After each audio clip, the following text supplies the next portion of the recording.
Let the galaxy record this day. The king boomed, voice amplified by resonant chambers hidden within the hall. Humanity, that small infestation from a spiral's edge, has been erased. Their chaos has ended. Their threat is extinguished. Their extinction is the crown jewel of my reign. A roar of applause, claps, screeches, and tail thumps cascaded through the chamber. Alien diplomats turned to one another, muttering jests about primitive humans and their ridiculous weapons, about how it took them so long to die. One avian senator with bright feathers leaned toward a reptilian peer. Fragile bipeds. They cracked like eggshells. Why did they ever frighten us? Laughter spilled from their rows. A gelatinous envoy burbled. The humans thought themselves predators. Now they are fertilizer for real predators. Not all joined the revelry. In a shadowed corner, the elder of a squid-like species stirred uneasily. His long tendrils curled tight against his chest. Legends whispered in his ocean spoke of the smiling predators, creatures who waged war as if it were an art of patience. He did not laugh. He did not cheer. Instead, he whispered to his translator orb, "Beware silence when predators vanish. Silence is their camouflage." His words were drowned beneath the crowd's applause. The king spread his chitinous arms, savoring the chamber's approval. Never again shall their crude iron songs darken our skies. Never again shall their stubborn defiance wound our armies. Their ashes scatter across a burned cradle world, their colonies reduced to vapor. They are finished. The word finished echoed, ringing hollowly through the vaulted ceiling. Senators applauded again, though beneath the celebration ran an undercurrent of relief too fragile to disguise. Even in victory, some had always feared the humans more than they would ever admit. Then the doors at the far end of the hall opened with the softest sigh. No horns announced her. No guards proclaimed her name. She simply entered, step by deliberate step, like a guest arriving late to a play she had been written into centuries before. She was small against the grandeur of the Senate, a human woman, 30 years of age, dressed in diplomatic black with no ornaments save for the faint shine of polished boots.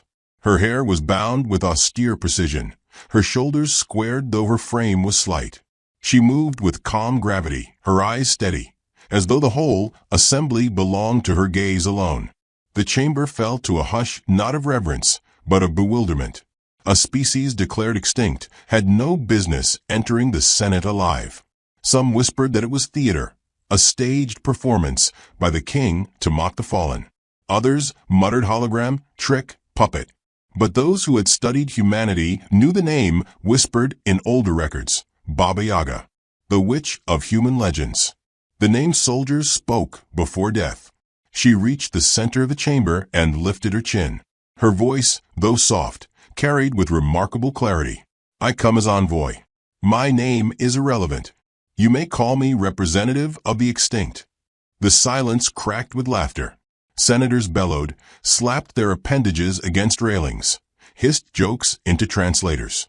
One insectoid general barked, "Shall we debate with phantoms now?" A mammalian noble sneered. Perhaps she escaped in a cupboard while the rest burned. Even the king chittered a rasping laugh. "You dare mock my decree with this ghost, this theater?" But the woman did not flinch. Her eyes lingered on the king, unblinking. "I mock nothing. I am merely late to your funeral speech." The humorless weight of her tone shifted the air. Some laughed louder to cover unease. Others glanced at her hands, calloused, faintly scarred, not the hands of a diplomat, but of one who had survived in blood and fire. A lizard-like senator narrowed his eyes. "Explain yourself, ghost." She folded her hands, posture impeccably polite, the gesture of a guest before a host. "Humanity," she said with a faint smile, "is poor at extinction. We have never mastered the art. We die often, yes, in millions, in billions even, but we do not end. We spread. We endure. We linger in the cracks you overlook. Like weeds, like cockroaches, like bad songs you cannot forget no matter how loudly you try to silence them." A ripple of murmurs ran through the chamber. A few senators chuckled at the strange metaphors, unfamiliar with cockroaches or weeds. Others frowned, sensing that her words were not humor, but warning disguised as jest. One avian diplomat tilted her head. So you claim there are survivors? Hiding in rubble? This is no empire, no threat. The woman's lips curved just enough to suggest amusement. We need not be an empire. It only needs soil. The king's mandibles clicked in irritation. You speak riddles. The galaxy is cleansed of your kind. The cradle world is ash. Your colonies are gone. Your fleet scattered into void. I am told your ships fled into black holes themselves to avoid surrender. And yet, she answered gently, here I stand. For the first time, the senators quieted in earnest. Her very presence contradicted their celebration. The king leaned forward, multifaceted, eyes narrowing. Then, you are the last. A remnant. A trophy. I could crush you beneath my claw, and your species would vanish, truly. Her expression did not change. She offered a small, polite bow of the head. You may, but you should ask yourself, does a species that truly perishes send a diplomat into the heart of its enemy's senate? Or does it send something else? The unease thickened. The squid-like elder whispered again, voice shaking. She smiles too much. Predators smile before they bite. An insectoid guard hissed toward the king, asking permission to seize her. The king lifted a claw to still him, watching her with predatory suspicion. What purpose brings you here, ghost of earth? To remember, she said softly. To speak what must be spoken. And perhaps, her gaze swept the assembly, to offer you mercy you do not deserve. The chamber erupted. Senators shrieked in outrage, scoffed, hurled accusations of blasphemy. Mercy from an extinct species? Absurd. Impossible. Yet beneath the outrage lay a crawling fear, the way prey animals sense a hunter in the tall grass even before they see the shadow. She raised her voice only slightly, enough to glide over their noise.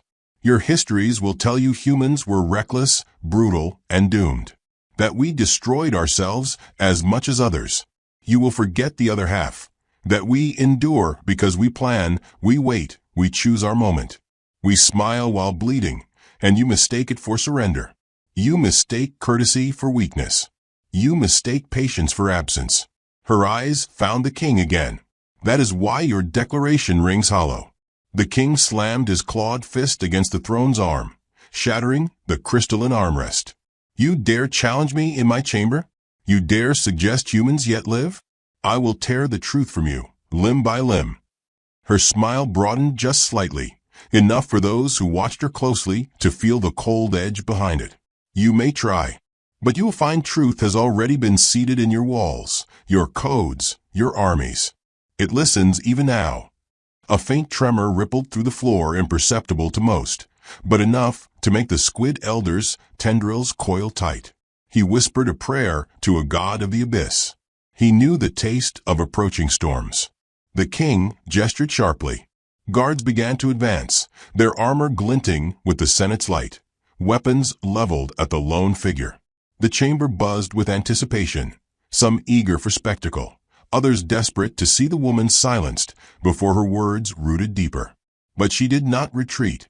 She did not raise her hands. She only stepped one pace closer to the throne, her voice a quiet thread woven through the charged silence. Kings have declared many things in their reigns. They declared empires eternal. They declared enemies broken.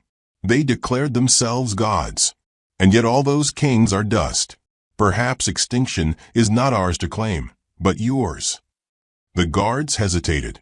Something in her calm unnerved them, as though they approached not a fragile remnant, but a predator waiting for permission to strike. The chamber's air felt heavier, thick with a dread no one could name. She tilted her head, her eyes glinting under the Senate's crystalline lights. Check under your bed before you sleep tonight, Your Majesty. You may find the extinct already waiting. The chamber went still, silence so deep it seemed to devour sound itself. The king's mandibles clicked open, a retort rising in fury. But in that instant, before he could speak, the Senate's great doors boomed shut of their own accord, echoing like the sealing of a tomb. The great doors remained sealed, their metallic groans still echoing through the vaulted hall like a dirge. Even the buzzing translators hesitated, faltering mid-syllable as though machines themselves had grown uncertain. The guards froze, weapons half-raised. All eyes turned toward the lone human standing in the center of the chamber. She did not move, her stillness more commanding than the king's thunder. Her smile, faint and unshaken, made the silence intolerable. The king straightened slowly, mandibles flaring. "Tricks," he rasped. "Cheap tricks to startle a senate of empires. You believe doors closing make you powerful." Her voice flowed soft and measured. "No, I believe your reaction makes me powerful." The chamber muttered. Some scoffed, others shifted uneasily. A feathered senator raised his crest. "She is nothing but a remnant playing riddles." Why does the king grant her words? Because he had to. The king's pride would not allow silence to win. He leaned forward. "You claim survival. You claim your species crawls in the dark like vermin. Prove it. Where are your fleets? Where is your empire? Show us something beyond smug smiles and closing doors." She folded her arms lightly, posture composed. "Ah, fleets and empires. You measure life by monuments and armies. That is why you misjudged us. We are less cathedral, more fungus. You can burn the forest, salt the earth, and still we rise in the cracks of your tiles." A ripple of amusement rolled through one side of the chamber. A reptilian warlord with jagged horns smirked, baring rows of teeth. "Fungus, weeds, cockroaches. Your metaphors are as pitiful as your species. Do you mean to frighten us with gardening?" Her gaze flicked toward him, expression cool. "Gardening frightens only those who never check what grows behind their walls." The chamber chuckled, though unease clung beneath the laughter. She spoke without raising her voice, yet every word found its mark like a knife drawn cleanly across silk. A gelatinous envoy burbled mockingly. "We studied your people. You wasted centuries slaughtering yourselves with sticks, then chemicals, then machines that shook your skies. Hardly the work of tacticians. Extinction was a mercy for such clumsy brutes." She inclined her head, polite as ever. "Slaughter, yes. Messy, graceless. And yet, each time we slaughtered ourselves, we improved. You mistook rehearsal for collapse. We were practicing war the way your children practice instruments."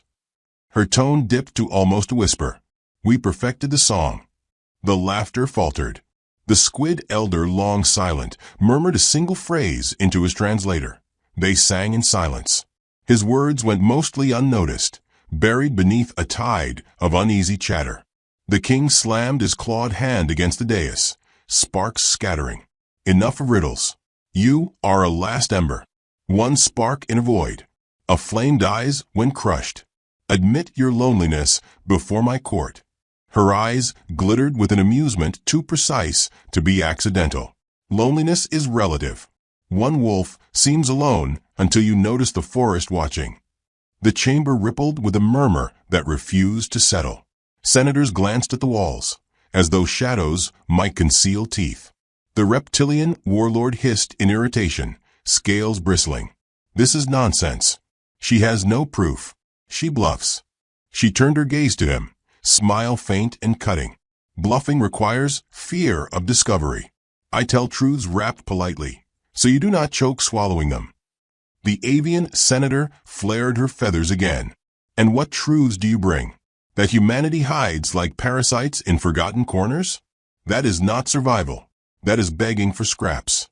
The human inclined her head as though conceding the point, though her voice remained serene. "Begging, yes. Scraps, yes. But consider, a parasite survives every empire. When the host dies, it moves on." A hush crept through the chamber like fog. The word parasite carried an echo that unsettled even the proudest. Some shifted in their seats. A mammalian noble whispered, "She is not here to beg. She is here to feed." The king rose from his throne, his carapace flaring with menace. "You stand here, tiny ghost, and insult my court with riddles and vermin talk. Do you think yourself feared?" She did not flinch. Instead, she allowed her voice to soften further, forcing the hall to strain toward her. "I think fear is what you feel when you cannot explain the silence under your bed. It is not my task to convince you. It is your task to survive the realization. The squid elder's tendrils quivered, eyes wide. He whispered, almost praying, "Extinction is camouflage." His translator repeated the words, thin and trembling. The guards moved again at the king's signal, advancing step by step, armor gleaming. Yet the senators could not look away from the woman in black. She clasped her hands behind her back, as if lecturing a classroom rather than facing execution. "You declared us extinct," she said, pacing slowly, voice even. "That is bold. Empires crave closure. It makes them sleep easier. But I wonder, did you check every asteroid, every derelict ship, every algorithm seated in your NAV systems? Or did you declare victory because it was easier than checking your closets?" The chamber's lights flickered, just once, brief as a blink. A murmur surged through the crowd. The king roared, "Sabotage." She raised her brows, feigning innocence. "Oh no, surely not sabotage. Surely the greatest empire in the galaxy cannot be compromised by an extinct people." The laughter that followed was nervous, sharp-edged. Senators exchanged glances. Someone hissed, "She toys with us." Another whispered, "Or warns." The reptilian warlord growled, rising to his full height. "Enough. If this ghost speaks true, show proof. Show us humans living. Otherwise she is a fraud, and we waste our time." She stopped pacing, looking up at him with a gaze calm as still water. Then she slipped her gloves off, one finger at a time, as though unhurried by death. She lifted her hands, palms open to the Senate. Calluses lined her fingers. Old scars etched faint silver across the skin. Not the hands of a diplomat. The hands of one who had gripped weapons, who had built and broken with equal force. "These," she said, "are my proof. Hands that worked in ashen hunger. Hands that buried and built. A dead species leaves no hands like these." The chamber quieted, silence thicker than any applause. The king's mandibles ground together. One survivor proves nothing. Her smile curved, polite yet chilling. "Oh, Majesty, I am not here to prove survival. I am here to remind you extinction is never declared by kings. It is declared by time, and time has not declared us finished." The squid elder pressed his tendrils against his chest, trembling. "She speaks the old truth," he whispered. The smile before the strike. A mammalian senator barked in frustration, trying to dispel the dread coiling through the chamber. "This is madness. Your species is dust. The king crushed you. You are one remnant with sharpened words." The woman inclined her head, expression still serene. "And yet my words wound more than your fleets. Strange, isn't it, that a remnant should unsettle so many proud empires?" Her calm pressed heavier than any scream. Even the guard slowed, steps faltering. The king's rage vibrated the chamber, but beneath it lay something he could not banish: doubt. She let silence breathe, then spoke the words that cut deepest. "Your empire is vast, yes. Your armies unmatched, yes. And yet in your heart you fear us. You mock us because you remember. You laugh at weeds because you dread the day they choke your palace. You call us parasites because you know parasites win in the end." The hall shifted with unease. For every alien who scoffed, another shifted uncomfortably, their eyes betraying doubt. The king slammed his claw down again, voice thunderous. "Enough. Guards, seize her now. End this game." The guards surged forward, weapons drawn. But just as they neared her, the Senate lights dimmed again, this time longer, shadows stretching across banners and walls. Holographic displays flickered with static. A handful of consoles sparked, screens rippling with fragments of code no one had authorized. The woman did not move. She smiled faintly, her eyes glinting with that predator calm. "You asked for proof. Proof tends to arrive when you least wish it." The guards froze, uncertain whether to advance or retreat. The senators whispered frantically, voices rising like a storm. She lifted her chin, voice low and unwavering. "Extinction? Perhaps. But if you must know the truth, Majesty, You declared humanity dead before checking whether the grave was empty. The king opened his mandibles to roar a retort, but the words died as the great banners behind him flickered, not cloth, but projection, overwritten with an unfamiliar emblem. A circle split by 3 jagged lines, a symbol that no alien could place, but every soldier present recognized from captured whispers. Human. The human emblem glowed across the Senate walls, stark against the banners of alien empires. A circle torn by 3 jagged lines, crude yet unforgettable, pulsed in red as though painted in blood. The chamber stilled, silence sweeping through rows of species that prided themselves on never bowing to fear. Yet in that moment, every senator stared as if the emblem itself stared back. The king slammed a claw against the dais. Sparks scattered. Sabotage, he thundered. Holographic interference. Guards, purge the systems, seize the intruder. But the systems did not obey. Screens across the chamber rippled with static before resolving into fragments of human script, indecipherable to alien eyes, but unmistakable in intent. Lines of code scrolled like scripture, each one embedding itself deeper into the Senate's infrastructure. Doors sealed. Locks clamped. Translators hissed with feedback. The vast chamber groaned as though the building itself had turned hostile. The guards hesitated, confusion thickening. The human woman, Baba Yaga, remained perfectly still, as though none of it surprised her. She regarded the emblem calmly, as though admiring an old friend. Then she spoke with the same soft cadence she had used all along. You celebrated extinction without checking your own arteries. You thought us gone, but we were already inside your blood. A senator with plated scales roared, his tail striking the floor. Trickery. This is nothing but theater. He gestured wildly toward her. End her before the farce spreads. The guards advanced again, but slower now, their steps dragging beneath the weight of doubt. She did not raise her hands in surrender. Instead, she unbuttoned her diplomatic jacket with deliberate care, revealing beneath it a simple harness of leather and steel. No ornament, no crest, only utility.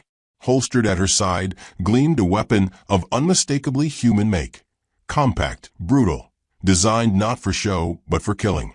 The sight rippled through the chamber like a cold wind. One avian diplomat gasped, feathers shivering. How did such a relic pass our scans? The king snarled, it matters not. She is one against thousands. Her smile tilted faintly. One is always enough. The first guard lunged, a towering insectoid encased in shimmering armor.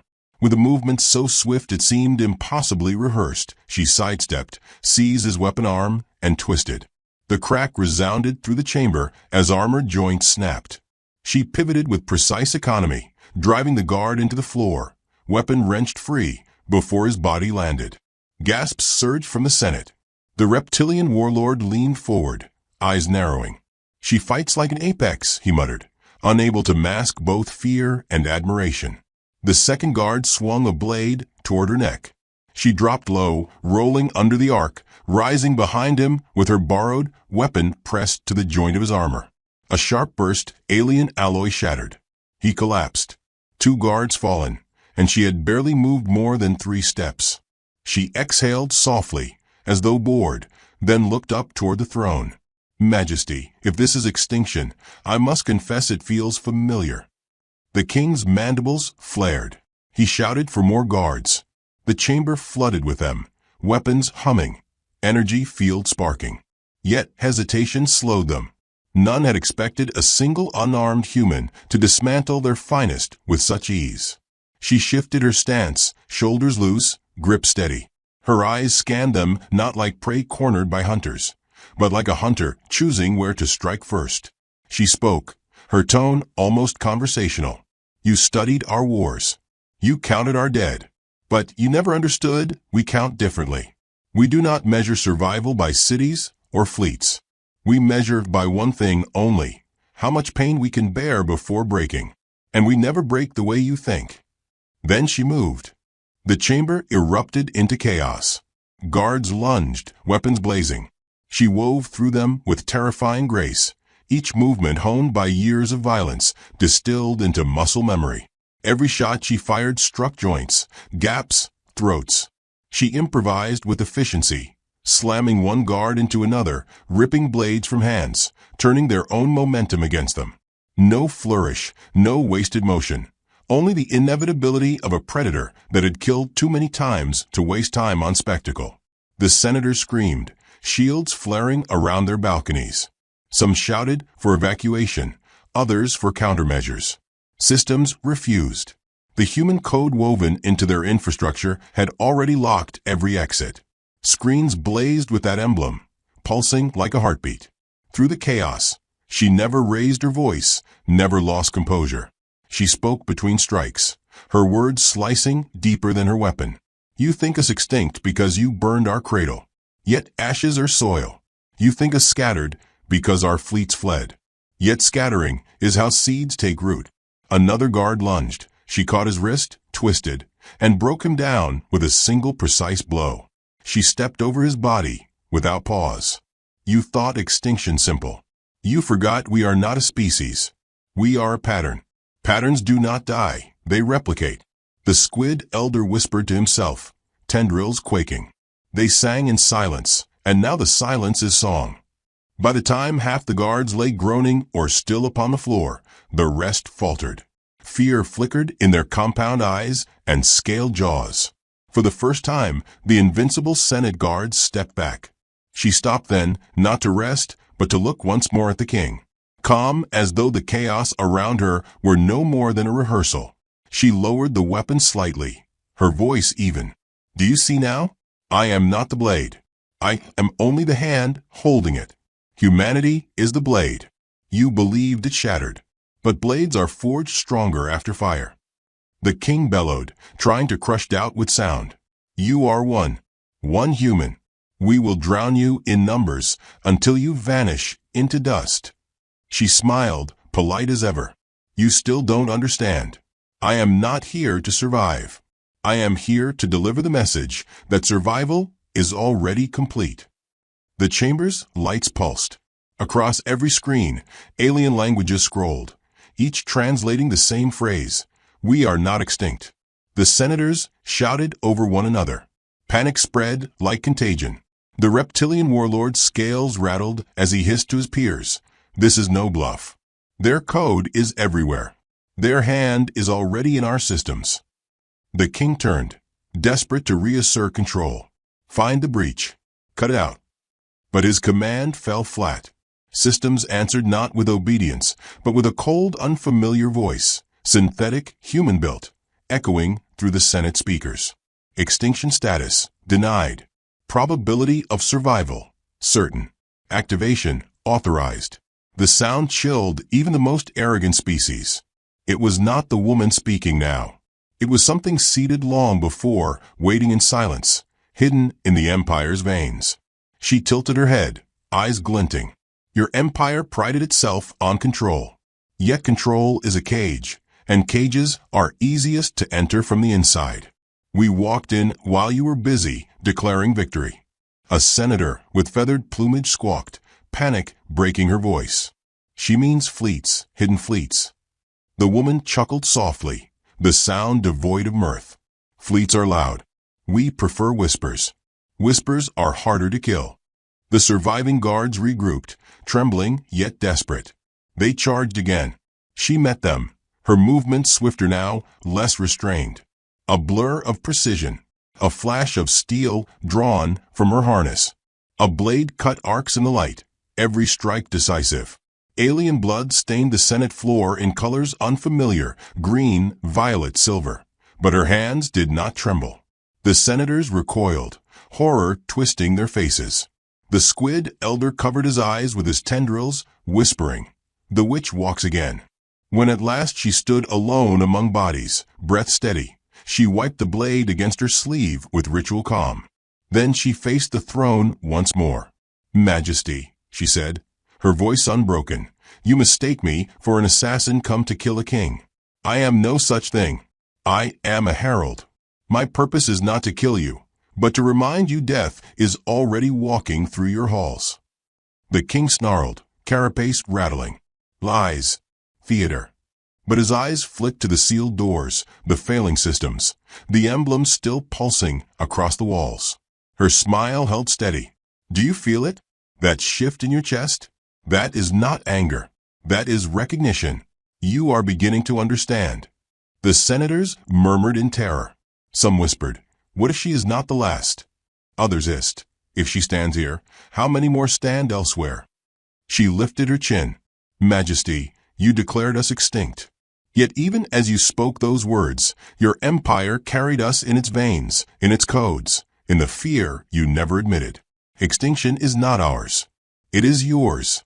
And tonight, you will taste the first note of the requiem we have written." The king rose fully from his throne, towering, trying to summon authority from size alone. His mandibles clattered as he bellowed, "What do you mean, human? What have you done?" She let the silence stretch, savoring the question, then spoke with quiet certainty. "I have done nothing.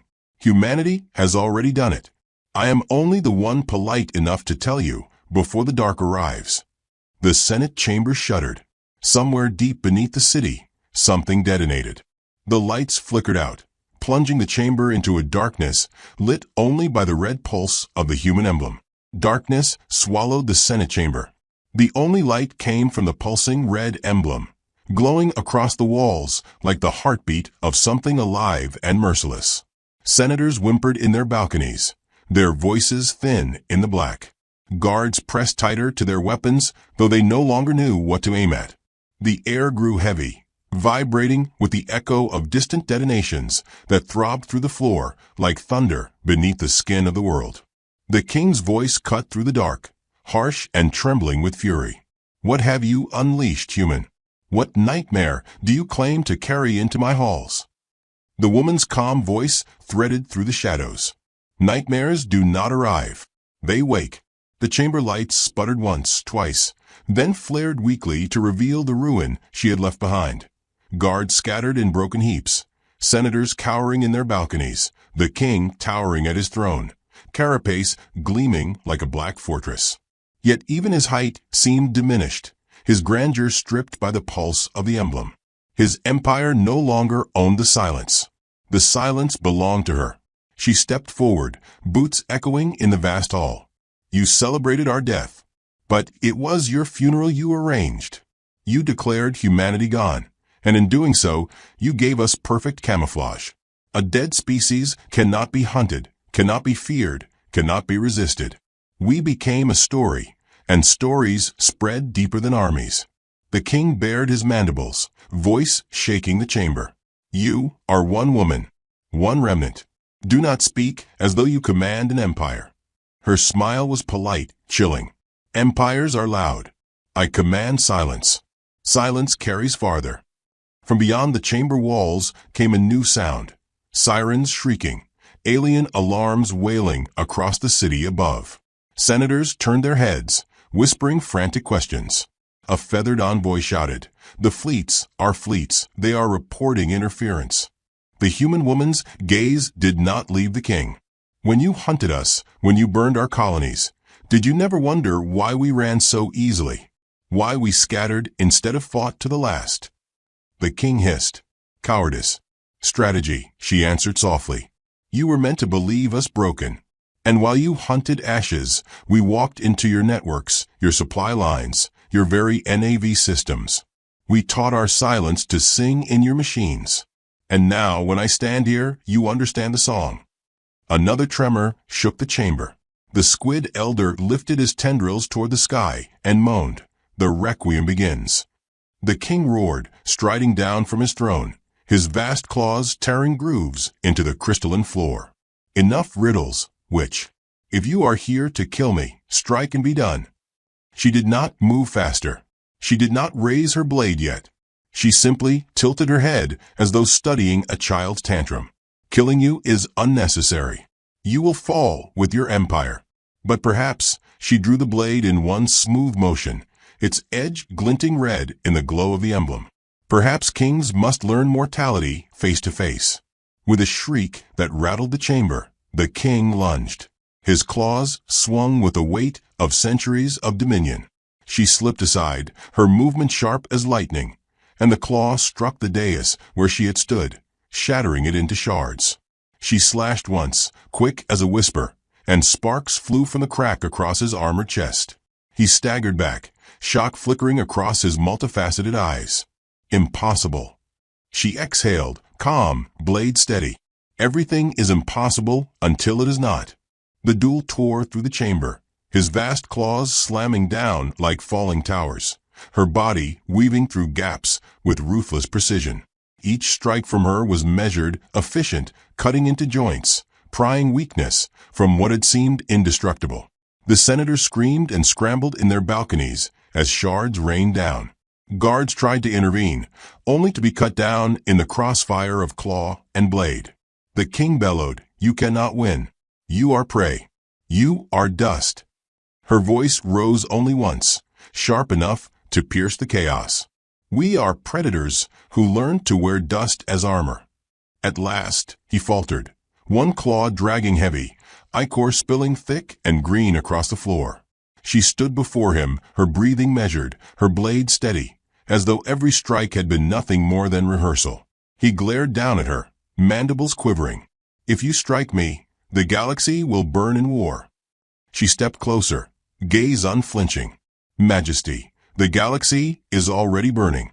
You just didn't notice the fire was under your throne." Then, with one precise thrust, she drove the blade between the plates of his chest. The hall fell into silence as the king staggered, eyes wide, his great form trembling. He collapsed onto the shattered dais, claws twitching, ichor pooling beneath him. The senators gasped, whispers erupting like waves against cliffs. Some hissed in terror, others wept, others stared as though witnessing the death of a god. The woman wiped the blade clean against her jacket and returned it to its sheath with ritual calm. She did not raise her arms in victory. She did not gloat.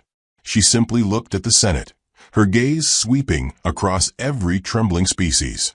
"You think me executioner, but I am only the herald. This is not humanity's return. This is its reminder. We are not gone. We are not finished. We are patient."